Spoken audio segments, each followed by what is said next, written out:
राधे राधे दोस्तों, जय श्री कृष्ण। आज पुरुषोत्तम मास कथा अध्याय 23 का श्रवण करेंगे। पुरुषोत्तम मास में दान का बहुत महत्व है। सो इस अध्याय में दीप दान का महत्व को विस्तार से बताया गया है। अंत तक बने रहेंगे। पुरुषोत्तम मास कथा अध्याय 23। राजा दीर्घधनवा के मन में एक नई जिज्ञासा उत्पन्न हुई। वे विनम्र भाव से बोले, हे मुनियों में श्रेष्ठ, पुरुषोत्तम मास में दीप दान का क्या फल है? कृपया करके मुझे विस्तार से बताइए। उनके इस प्रश्न को सुनकर महर्षि वाल्मीकि अत्यंत प्रसन्न हुए और बोले, हे राजन, अब मैं तुम्हें एक ऐसी अद्भुत कथा सुनाता हूँ जिसे सुनने मात्र से ही बड़े बड़े पाप नष्ट हो जाते हैं। उन्होंने कथा आरंभ की।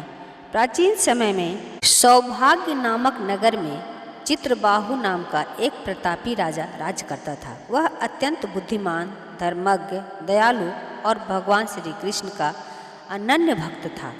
उसकी पत्नी चंद्रकला भी अत्यंत पवित्रता, गुणवान और भगवान की भक्ति में लीन रहती थी।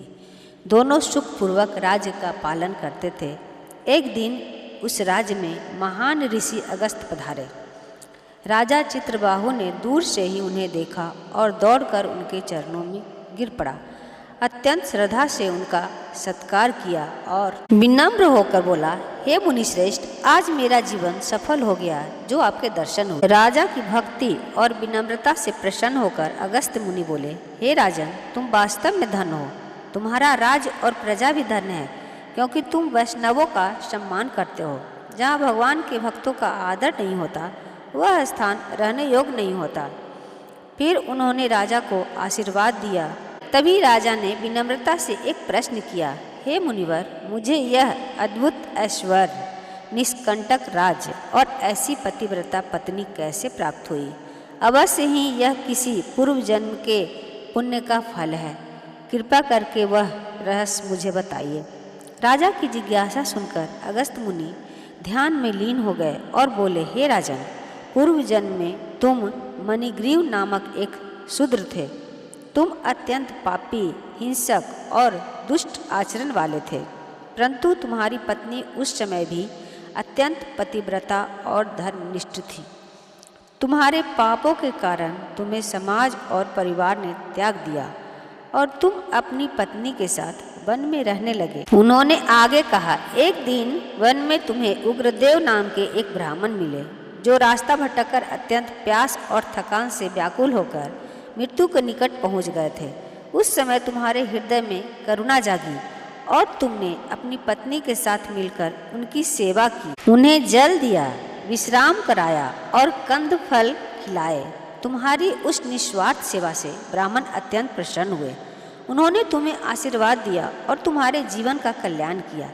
उसी पुण्य के प्रताप से तुम अगले जन्म में राजा चित्रबाहु बने और तुम्हें यह समस्त वैभव और सुख प्राप्त हुआ।